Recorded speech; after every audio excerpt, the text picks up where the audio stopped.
ওম নমশ্রী ভগবতে প্রণবায়। ভারত সেবাশ্রম সংঘের প্রতিষ্ঠাতা অলৌকিক দিব্য শক্তি সম্পূর্ণ মহাপুরুষ অন্তর্যামী ভগবান আচার্য শ্রীমৎ স্বামী প্রণবানন্দজি মহারাজ। আজ আমি আপনাদেরকে উপনিষদের গল্পগুচ্ছ থেকে একটি গল্প বলছি।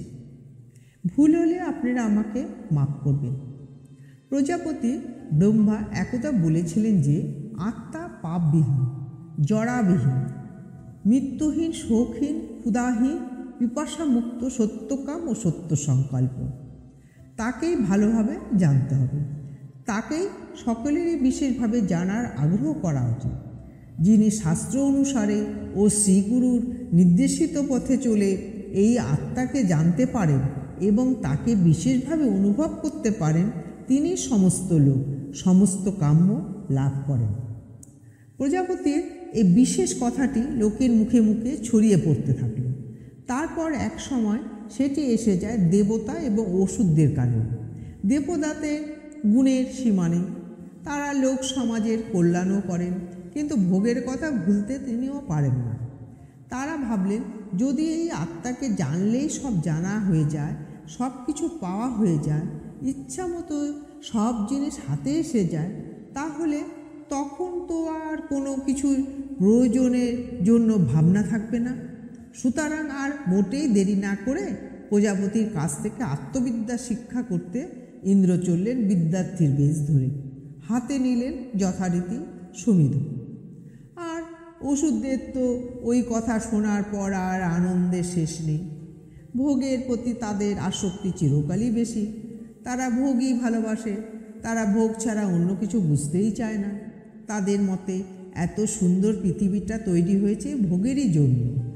তারা যখন দেখল যে আত্মবিদ্যা আয়ত্ত করলেই সব কিছুই পাওয়া আরও সহজ হয়ে যাবে, তখন আর দেরি সহ্য হয় না। যেন আত্মবিদ্যা একেবারেই সহজ জিনিস, প্রজাপতির কাছে গেলেই পাওয়া হয়ে যাবে। তাই আর দেরি না করে দানবদের পক্ষে দানবরাজ বিরোচন সুমিধ হাতে চললেন প্রজাপতির কাছে। যাওয়ার সময় দুজনেই দুজনকে না জানিয়ে চলে যান। তবে দুজনে দুজনকে লুকিয়ে গেলেও প্রজাপতির কাছে গিয়ে কেউ কিন্তু আর কারো অজানা রইলেন না। প্রজাপতির কাছে যাওয়ার পর দুজনেরই 32 বছর ধরে ব্রহ্মচর্য পালনের নির্দেশ হলো। কারণ ব্রহ্মচর্য ছাড়া আত্মবিদ্যা লাভ করা যায় না। আগে তাদের মধ্যে ঝগড়া থাকলেও দুজনেই প্রজাপতির কাছে এসে মিলেমিশে থাকতে লাগলেন এবং ব্রহ্মচর্য পালন ও গুরু সেবাও করতে থাকলেন। এইভাবে 32 বছর কেটে গেল। একদিন প্রজাপতি তাদের বলেন, তোমরা যে এখানে এইভাবে কষ্ট করে এতদিন আছো, তার কারণ কি? তোমাদের কি প্রয়োজন? তারা তখন বললেন, ভগবান, আপনি যে বলেছেন যে আত্মা পাপবিহীন, জড়াবিহীন, মৃত্যুহীন, শৌকহীন, ক্ষুধাহীন, পিপাসামুক্ত, সত্যকাম, সত্য সংকল্প, তারই অনুসন্ধান করা উচিত। তাকেই বিশেষভাবে সকলের জানার আগ্রহ করা উচিত। যিনি এই আত্মার পরিচয় লাভ করে, তাকে অনুভব করেন, তিনি সমস্ত লোক ও সমস্ত কাম্যবস্তু লাভ করতে পারেন। সেই আত্মাকে জানার জন্যই আমরা আপনার কাছে এখানে এসে বাস করছি। প্রজাপতি তাদের প্রার্থনা শুনে বলেন, চোখ দিয়ে এই যে পুরুষকে দেখা যায়, ইনিই হচ্ছে আত্মা। এই আত্মাই অমৃত অভয়, ইনিই ব্রহ্ম। তারা প্রজাপতির কথার ভাব ঠিক মতো বুঝতে না পেরে জিজ্ঞাসা করলেন, এই জলে বা এই আয়নায় যাকে ঠিক নিজের মতোই দেখা যায়, এদের মধ্যে আপনার কথিত আত্মা কোনজন? প্রজাপতি বললে, এই আত্মাকে সব কিছুর মধ্যেই দেখা যায়। প্রজাপতি তাদের আরও ভালোভাবে বুঝিয়ে দেওয়ার জন্য বললেন, তোমরা জলপূর্ণ পাত্রে তোমাদের নিজেদের প্রতিবিম্ব আগে দেখো, তারপর যদি তোমাদের এই বিষয়ে বুঝতে কোনো অসুবিধা হয় তবে আমাকে জিজ্ঞাসা করবে। তারা তখন দুজনে জলপূর্ণ পাত্রের নিকট গিয়ে নিজেদের ভালোভাবে দেখতে লাগলেন। তারপর তাদের দেখা হলে প্রজাপতি জিজ্ঞাসা করলেন, তোমরা কি দেখলে? তারা উভয়ে বলে উঠলেন, আমরা সমগ্র রূপেই আত্মাকে দর্শন করলাম। এমনকি লোম নখ থেকে আরম্ভ করে সব কিছুই যেন একেবারে হুবহু আমাদেরই মতো। প্রজাপতি বলেন, এবার তোমরা নিজেরা বেশ ভালোভাবে পরিষ্কার পরিচ্ছন্ন হয়ে নাও। তারপর ভালো পোশাক পরিচ্ছদ ও রত্ন অলঙ্কারে সেজে জলের দিকে তাকাও। তারাও সেই রকমই করলেন। প্রজাপতি আবার জিজ্ঞাসা করলেন, তোমরা জলে কি দেখেছ? তারা দুজনে আনন্দে বলে উঠলেন, আমরা দুজনেই যেমন এই সুন্দর অলঙ্কারে সুসজ্জিত, আমাদের পরিধানে সুন্দর ও পরিষ্কার পরিচ্ছন্ন বসনভূষণ জলের ভিতর, তারাও ঠিক সেই রকমই।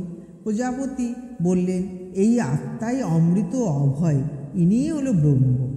প্রজাপতির কাছে এসে আত্মদর্শন ও ব্রহ্মদর্শন হয়ে গেল মনে করে দুজনেই মহা আনন্দে নাচতে নাচতে চলে গেলেন।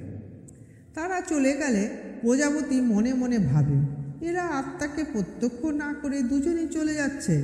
দেবতা বা অসুর যারাই ওই রকম উপনিষদ গ্রহণ করবে তারাই তো পরাজিত হবে।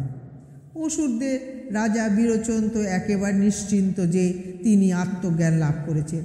তিনি সমস্ত অসুরদের ডেকে তাদের নিজের শরীর দেখিয়ে উপনিষদ সম্পর্কে জ্ঞান দিতে গিয়ে বললেন, ইহলোকে এই আত্মার অর্থাৎ দেহেরই পূজা করা উচিত এবং এরই সেবা করা উচিত।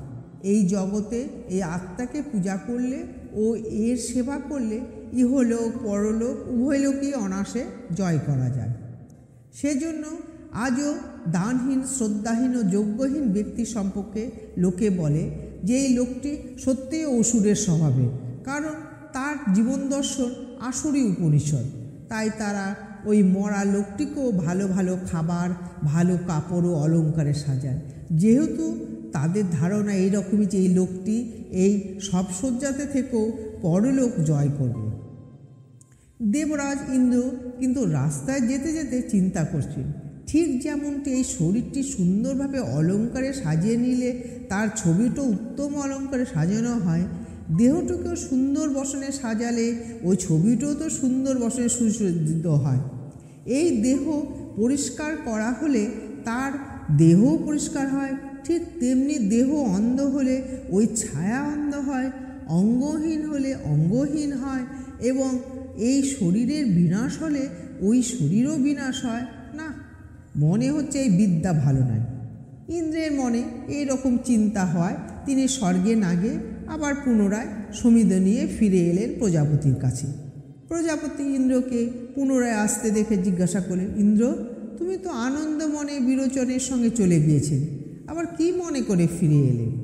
ইন্দ্র বলেন, ঠিক যেমন এই দেহ সুন্দরভাবে অলঙ্কারে সাজানো হলে ছায়া দেহ অলঙ্কিত হয়, সুন্দর বসনভূষণ পরলে সেই সুন্দর বসনভূষণ পরিহিত হয়, পরিষ্কৃত হলে পরিষ্কৃত হয়, তেমনি দেহ অন্ধ হলে কানা হলে সেও অন্ধ হয়, কানা হয়, অঙ্গহীন হলে অঙ্গহীন হয়, দেহ বিনিষ্ট হলে এই আত্মাও সেরকম বিনিষ্ট হয়। আমি এই ছায়াত্মার জ্ঞানে ভালো ফল দেখছি না। প্রজাপতি শুনে বলেন, হ্যাঁ, তোমার কথাই ঠিক।